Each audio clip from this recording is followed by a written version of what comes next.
I've been interested in alternative research and theories for a long time. I've watched a lot of things, and I regularly re-watch Hydra.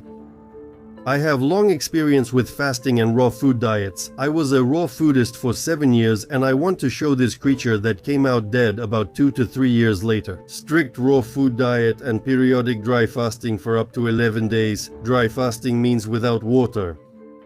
I was overcome with confusion, surprise, and disgust. The body of this creature was soft. I wouldn't say I felt wild terror, but there was a sense of unease at the thought of what it had been doing while it was alive and active.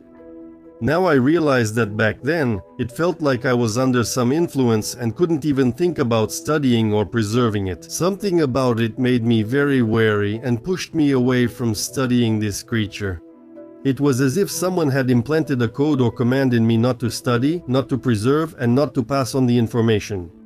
Despite being naturally curious and usually unafraid or undisturbed, that's still the case. So I sent the photo that same day to my very skeptical and pragmatic friend. He strongly recommended that I submit this specimen somewhere for study and identification of the species. But alas, as if I were hypnotized, feeling disgusted at the thought of approaching this type of parasite again, I quickly flushed it down the toilet before my friend could recommend keeping it for research. Surely medicine regularly encounters such things, but they are forbidden to be publicized and are disguised as some kind of functional tissue or something else. This thing exists in everyone and controls what and how much we eat. I think it's present in many people but not in everyone. I can't be completely and 100% sure since there isn't enough diagnostic data and experiments.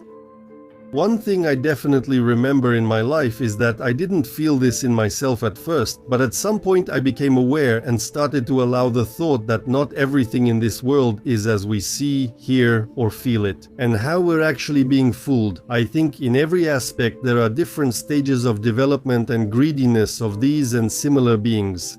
It might even be reasonable to assume that their large number has its own egregor and influences society, telling us what to think and how to act. This isn't just science fiction like the Goa'uld in Stargate, highly developed worms that use people as avatars. And it could all be quite real, only they don't live in the brain but in the stomach, and for convenience they expand their living space as they grow. The changes and sensations appeared when she lost control over my body and other aspects, but she didn't leave right away after losing control. By the way, speaking of sensations, when I got used to the parasites and the level of hunger with the amount I had up to a certain point, I easily noticed what started to stand out against the usual background. At around the age of 20, I met another girl in my life and we started a relationship. Naturally, with almost all of them, things got to kissing and more, so by that age, this was already the second girl I kissed. I noticed that the exchange of saliva wasn't the same as with everyone else from my past experience. Specifically, after my girlfriend's saliva got into my stomach, I noticed strange and unusual reactions there, sounds, and a wild desire, just to consume a huge amount of food, no matter the taste, size, or origin. A lot of time has passed, and I had already forgotten about these things until I watched a couple of videos from your YouTube channel. There was a period in my life before I started eating raw foods when I was very angry and aggressive if I didn't eat lunch, especially around lunchtime, but every time I ate, sooner or later it would lead to terrible fatigue and drowsiness. On that diet, I began noticing allergic reactions to food preservatives and plastic coatings in 2004. Maybe it should follow. For example, I ate a cookie with jam that had a long shelf life, and the result of eating that kind of food was terrible pain in my lower abdomen, like needles passing through my intestines. After that, I had hot, watery diarrhea.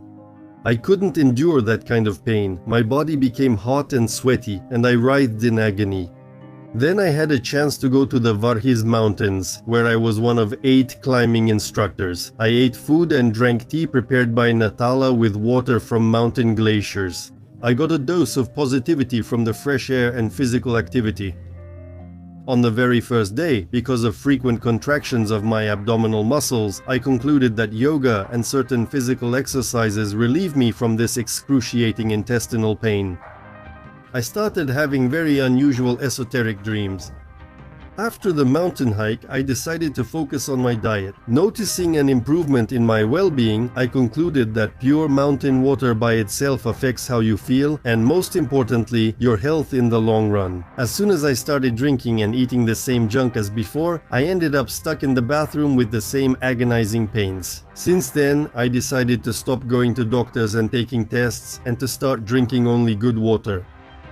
Next, the experiment involved identifying foods that didn't agree with my body by eliminating and replacing them, and fasting for half a day helped restore normal digestion. At that time, I hadn't even heard the word raw foodist, let alone knew what it meant. After cutting out many harmful foods, I was left eating plain porridge, no meat, oil, salt, or additives. My digestion has improved since then. I began following what attracted me and what I wanted, and later, in conversations, realized I had already become a raw foodist. After 7 to 9 months of a smooth porridge transition, I read Raw Foodist Isium's confession and was so inspired that for 8 months I lived easily on just apples without water. That's when it worked. At first, the habit of eating a lot out of fear that I might die of hunger or not get enough nutrients from food like just apples was still there. Then I figured out to start fasting to get rid of that fear, and surprisingly, just a day and a half of fasting was enough. During 2 years on a raw food diet, I noticed changes in my body and mind. For instance, I started having dreams where I saw myself observing my body from the outside, focusing on problem areas. My body was showing me in my dreams that it was cleansing itself or had already cleansed itself of the filth accumulated over the years. It looked like this. I saw huge chunks of something coming out of the pores on my skin. The size of the pores on my skin increased to that of a huge orange, and chunks resembling melted butter of a pale yellow shade were coming out of the openings. The same thing happened in the groin area, on the inner thigh, and after that, my long-standing sexual function problems improved. I also started doing enemas to cleanse the stagnation and buildup of toxins on the walls of my intestines. After my childhood love for all things flour-based, I noticed the expulsion of fecal stones from my intestines. I couldn't gain weight past 61 kg while bodybuilding before trying raw foodism and cleansing. After the expulsion of fecal stones from my intestines, the system for absorbing liquefied food in the intestines started working. Using the same bodybuilding routine just once a week with one exercise, I gained 9.5 kilos of lean muscle on a raw food diet. So my weight remained about 70 kilos even after I stopped lifting weights.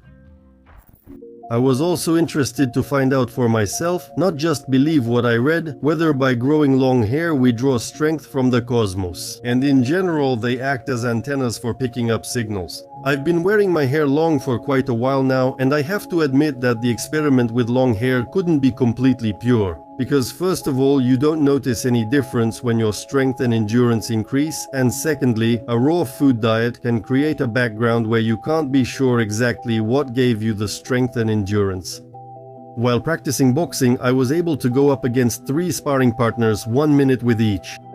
During sex, I could endure extended exertion all night.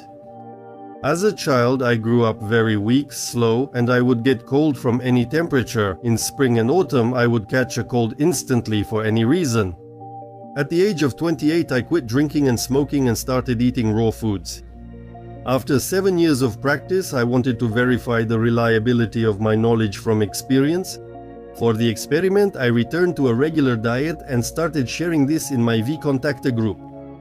After 4 days of regular eating and an omnivorous diet, I quickly began to lose the advantages of the raw food lifestyle. My body started to develop a layer of fat. After just 2 days, I started to feel fear without any reason again, apathy and other unnecessary phobias that I had already gotten rid of before. I can assume that there is definitely something in food that fills us with something foreign and eventually takes control of our body and mind.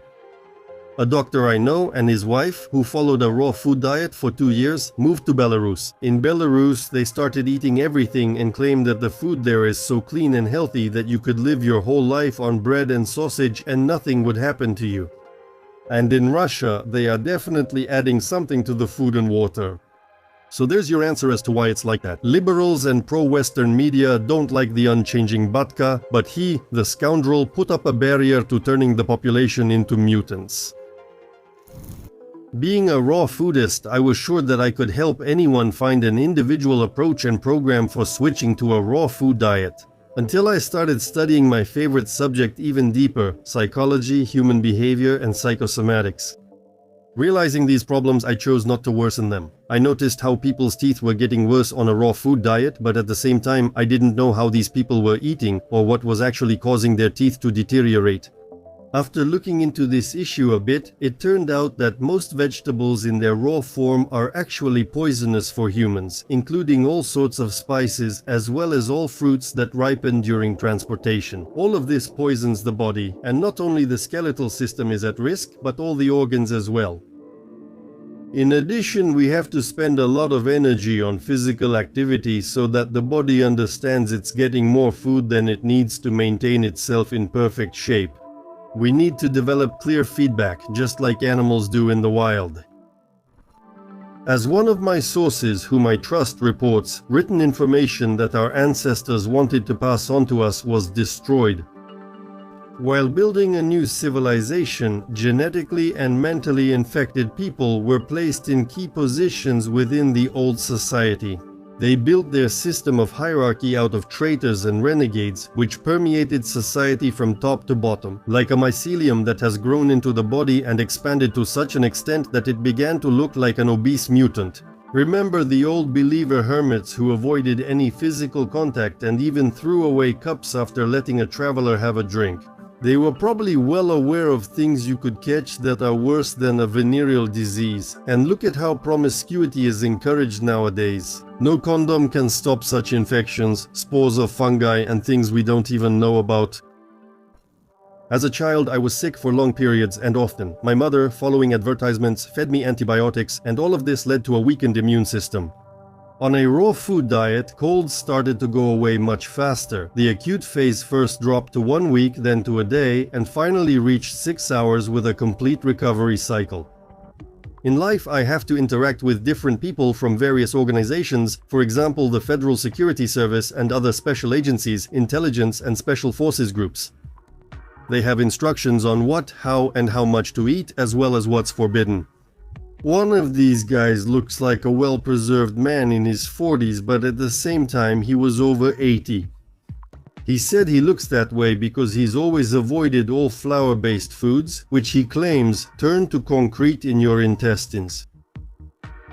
Special forces units are strictly forbidden to eat or drink anything sweet without exception, anything fatty or salty, coffee, tea, and other foods containing caffeine and neurotransmitters. From the diet, also without hesitation, you need to eliminate all nightshades that poison the body. For the first violation there is a fine, and for the second, deprivation of salary for 6 months and then dismissal. Without the ability to get involved in such structures, you shouldn't think that those in management don't understand anything. They know everything there, both about what we shouldn't feed our bodies and about what really happened to our civilization quite recently. It's just that there is a global master of the planet who dictates his terms to everyone, and they have to follow them whether anyone likes it or not.